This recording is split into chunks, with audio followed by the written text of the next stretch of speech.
Olá, nono ano, espero que vocês estejam bem, que vocês estejam com saúde, né, física e mental, na medida do possível. Sei que não tem sido, né, fácil, há um ano não tem sido fácil, mas vamos, né, juntos mais uma vez.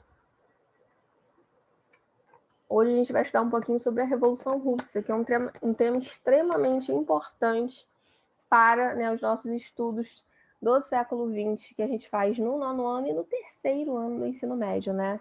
A Rússia está sempre aí figurando nesses dois momentos, né? E a gente vai estudar um pouquinho sobre esses acontecimentos que levaram a Rússia a se tornar a União Soviética, né? Uma nação bastante atrelada ao socialismo. Tudo começou no início do século XX, né? No alvorecer do século XX, quando a Rússia ainda era um império com muitas desigualdades sociais. Era um grande império com características ainda feudais. Então havia até começado um processo de industrialização, mas havia muita desigualdade social, muita pobreza, muita fome, muito poder atrelado nas mãos de uma única pessoa, que era o czar, né? Os czares russos, desde o século XVII, estavam nas mãos, né, da família Romanov, né?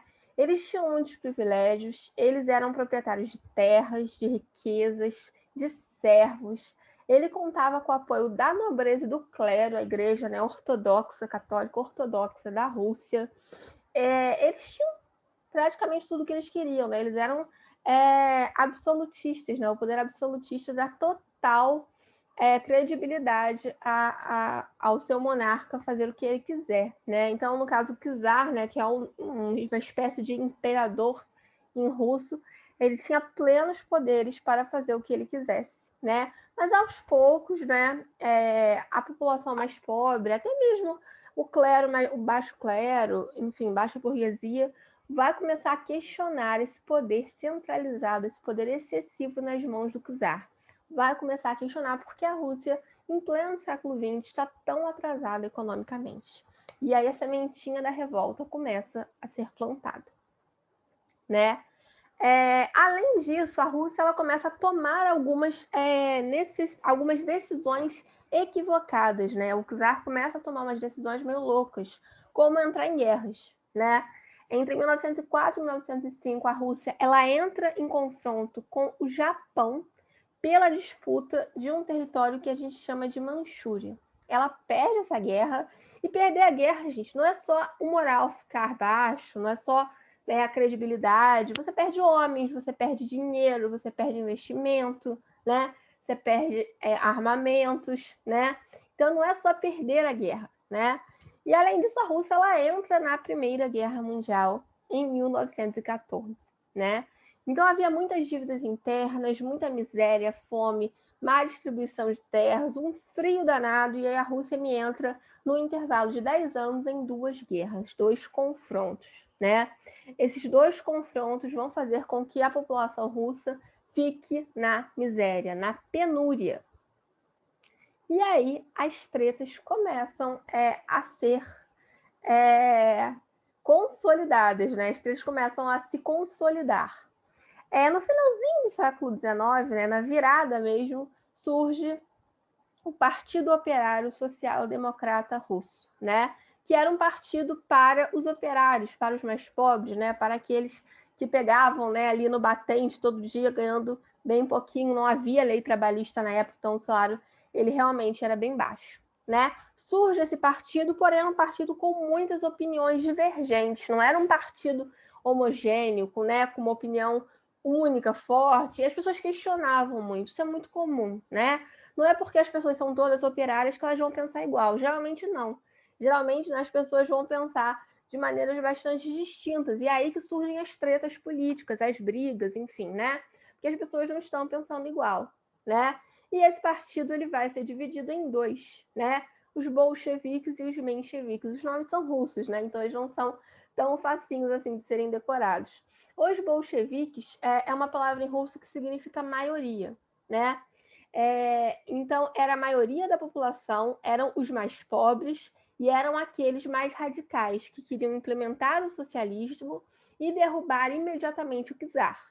Eles eram contra, por exemplo, a participação da Rússia na guerra, eles eram a favor de reforma agrária, né, e uma de uma remodelação das terras da Rússia. Já os mencheviques, que em russo significa minoria, eram uma espécie de elite dentro do partido, né? Umas pessoas que ganhavam um pouquinho melhor, né? Que propunham uma aliança entre burguesia e operariado, né, a fim de melhorar gradualmente, por meio de reformas sutis, a sociedade. Né? Então, bolcheviques eram mais revolucionários, os mencheviques eram mais reformistas. Eu acho que a gente pode dividir dessa forma. Né? Paralelamente, enquanto esses dois partidos estão se formando, estão se desenhando, em 1905, os trabalhadores de São Petersburgo, né, uma cidade muito importante na Rússia, e suas famílias, que haviam sido demitidas, né, de uma fábrica, organizam uma marcha. Era uma marcha pacífica, era uma marcha super de boas, assim, né? Reza a lenda que eles estavam até jurando lealdade ao czar durante a marcha, né? Mas eles foram, né, decididos, o lugar estava muito frio, enfim, a gente tem fotos e muita neve. E eles foram até o Palácio Real, que era chamado de Palácio de Inverno, meio Game of Thrones, para entregar umas reivindicações para o czar, né? Era tudo muito tranquilo, não tinha uma vibe violência, guerrilha, nada disso. Porém, o czar reagiu com muita violência e ele mandou atirar sem pena nos trabalhadores. Muitos morreram, muitos mais ficaram feridos, né? E esse movimento, né, meio extremado, em que o Nicolau II um pouco, né, perdeu ali a noção do que ele estava fazendo, é chamado de Domingo Sangrento, né? Esse massacre ele agrava, né, a impopularidade do czar, porque ele fica muito mal visto, né? Ele fica muito mal querido pela população, né? As pessoas perceberam que não precisava de tanto, né?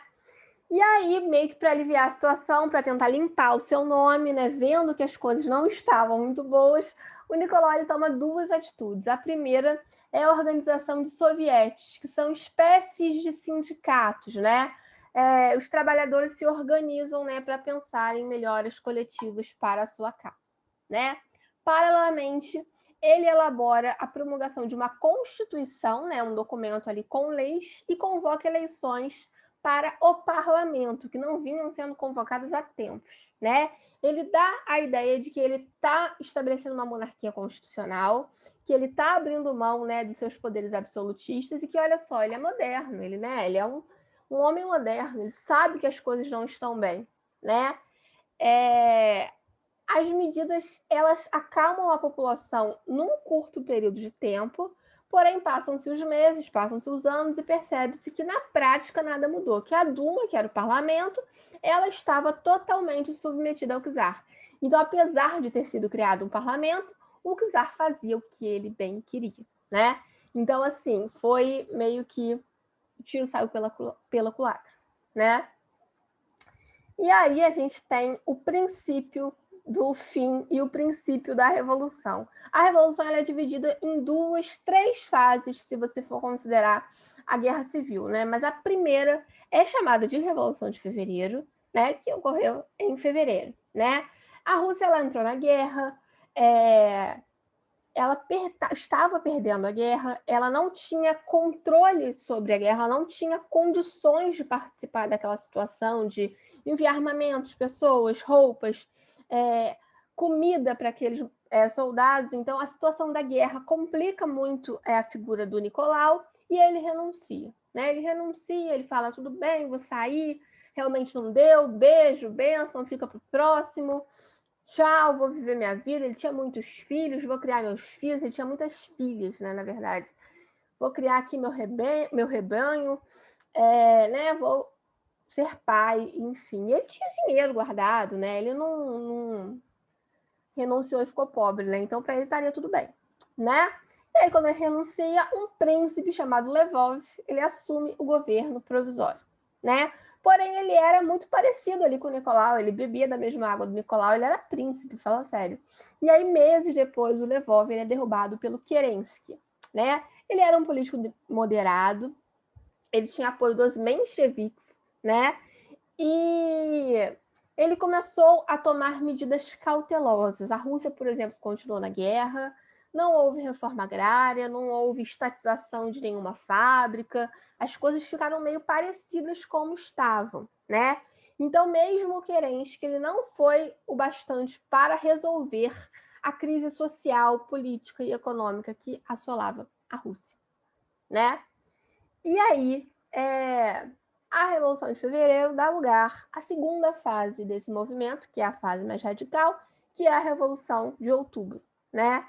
Incomodados com Kerensky, os bolcheviques, né, aquela ala com mais quantidade, mais radical, ela ganha força, e entre os líderes dos bolcheviques estava o Lenin, né, o Vladimir Lenin, que vai à Rússia, ele estava, né, viajando até então, e ele elabora as teses de abril, né, que era um pacote, um plano para derrubar Kerensky e tomar o poder, né, fazer com que os soviéticos, os sindicatos, tomassem o poder na Rússia, né?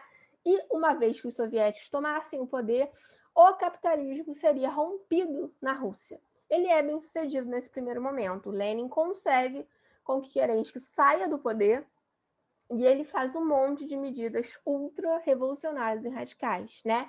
Ele rompe com o capitalismo, ele estatiza e nacionaliza fábricas, bancos e estabelecimentos comerciais, ele faz com que a Rússia deixe a guerra, né? Ele redistribui as terras e ele ordena o assassinato do imperador, de sua esposa e de todos os seus filhos, né? Ele faz uma emboscada e ele manda matar todo mundo, mata numa sala de uma casa do imperador. Existem fotos, né, desse momento, porque como a gente está falando do século XX, a gente já tinha fotografia, né? Então, o que o Lenin mandou fazer tá aí para os anais da história, né?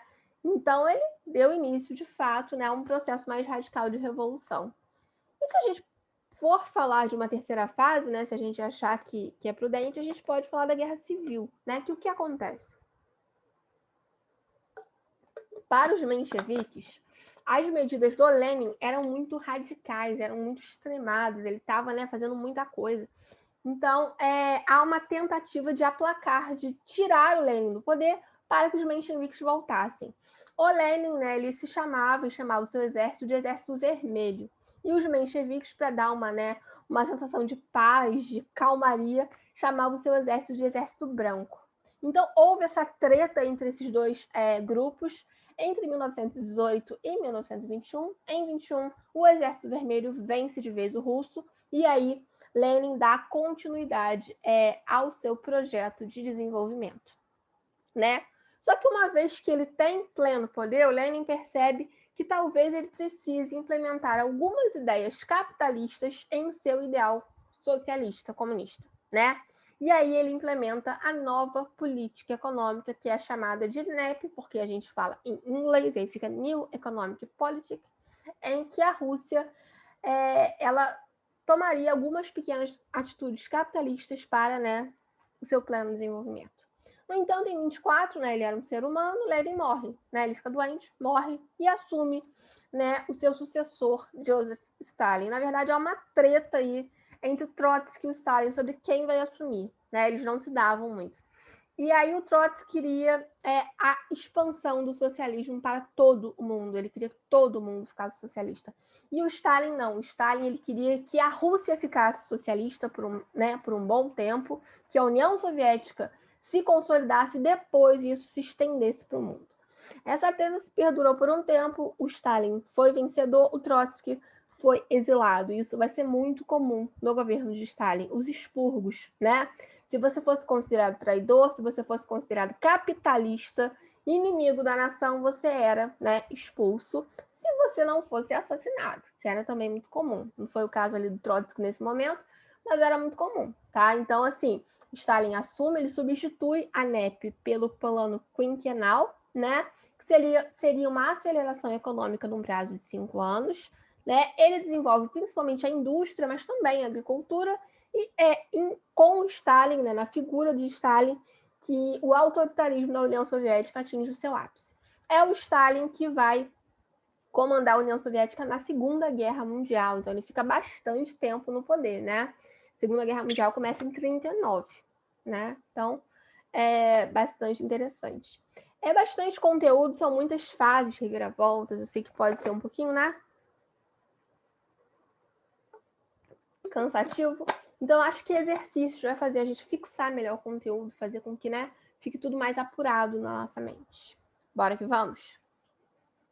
Primeira questão está perguntando, né, qual era a diferença entre mencheviques e bolcheviques, né? Quais eram as diferenças entre as propostas? Mencheviques eram mais moderados, então eram propostas mais reformistas, enquanto bolcheviques mais revolucionários, propostas mais radicais.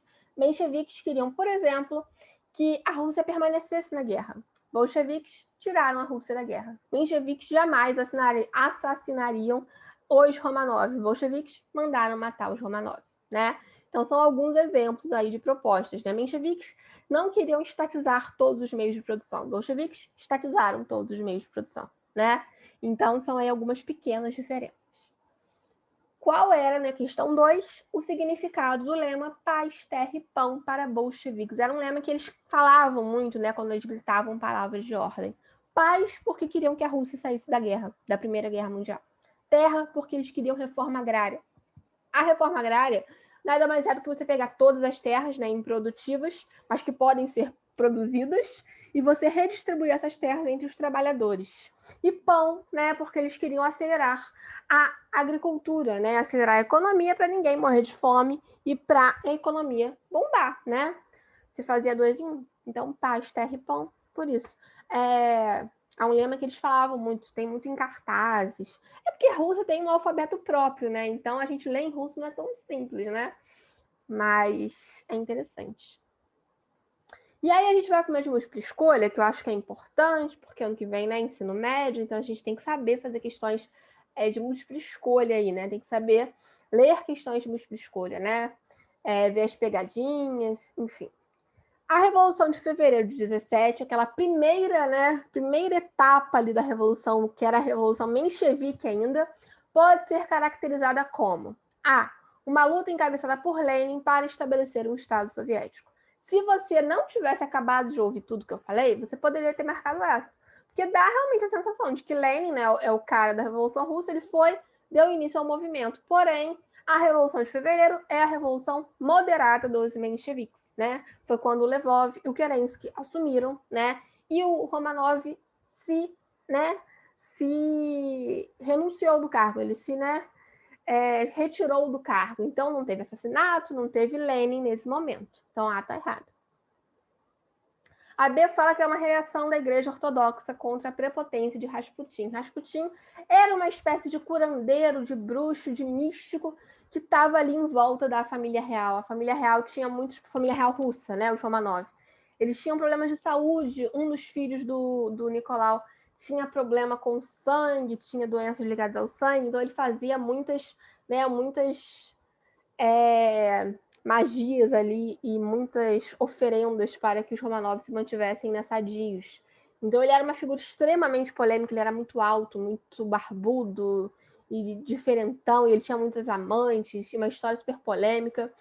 E está falando que a Revolução Russa ocorreu porque a igreja estava de saco cheio do Rasputin. A igreja provavelmente estava de saco cheio do Rasputin porque ele tinha ligações religiosas, mas não foi motivo para uma revolução, né? Não foi motivo para tudo que aconteceu na Revolução Russa, né? Não foi o Rasputin que causou,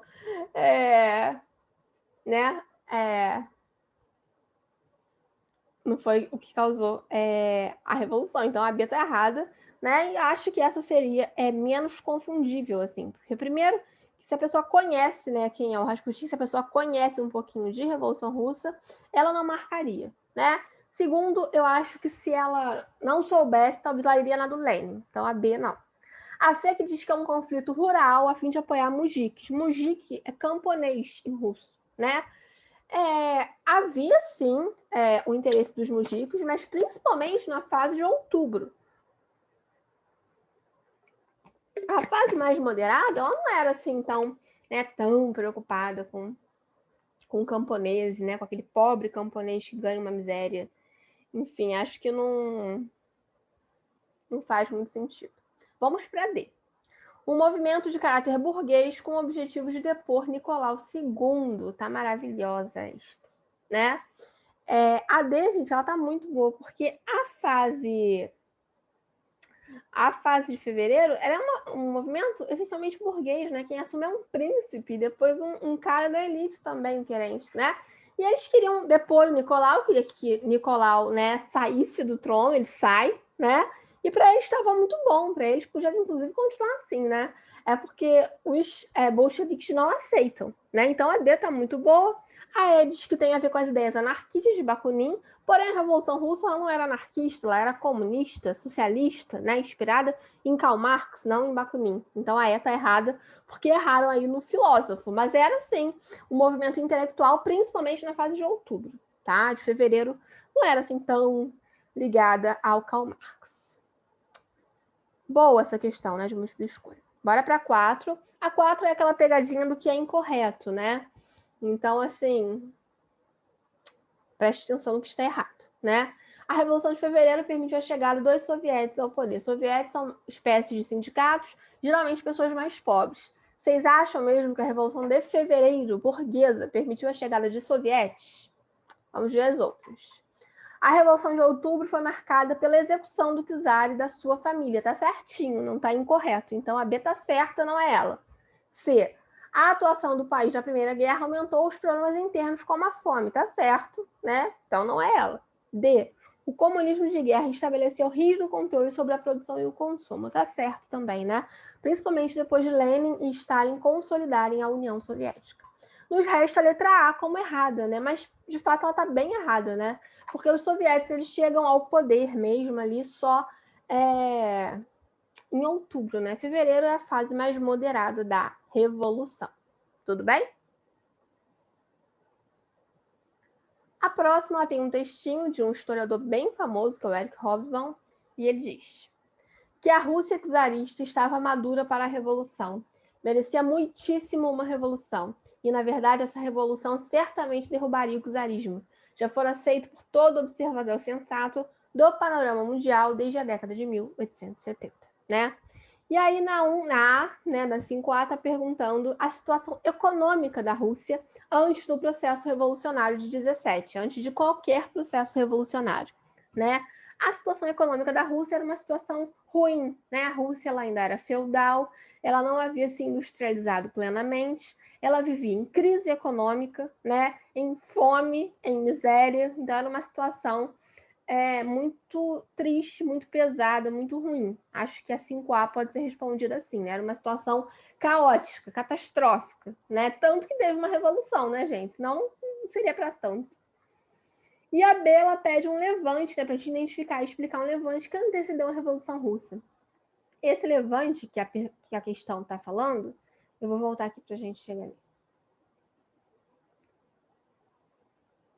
Tá aqui, ó, né, com o Domingo Sangrento, né? Então, o levante que antecedeu a Revolução Russa foi o Domingo Sangrento. Ele pode ser explicado, né, com a tentativa, deixa eu voltar para a pergunta,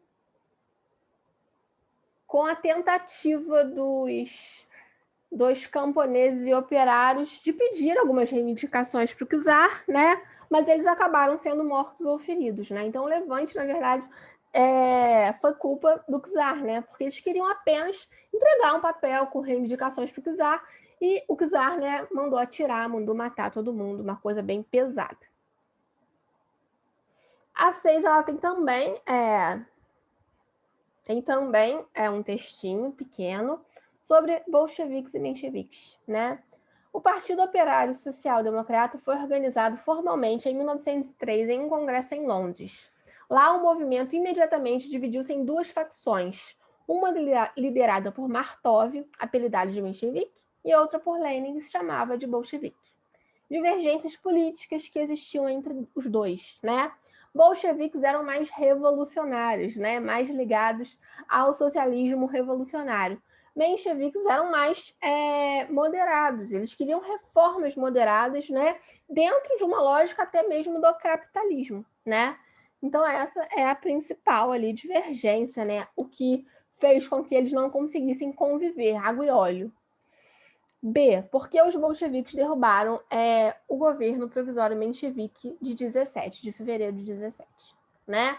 Porque eles acharam, né, muito provavelmente, que os mencheviques estavam mantendo a situação muito parecida com a que os Romanov haviam mantido, né? Haviam deixado. Então, eles acharam que não houve mudanças significativas, né? Então, eles podem ter usado como justificativa a manutenção da Rússia na guerra, a não realização de reforma agrária, a não realização de uma revolução, né, comunista. Tudo isso pode justificar as atitudes, né, dos exércitos vermelhos. Tudo bem, gente? Espero que sim, espero que essa revisão ajude vocês, né, enquanto a gente não consegue se reencontrar e tirar as dúvidas pessoalmente. Se cuidem, fiquem bem, tá? Qualquer coisa é só me procurar que eu tô por aqui. Espero que nós nos vejamos em breve. Tchauzinho!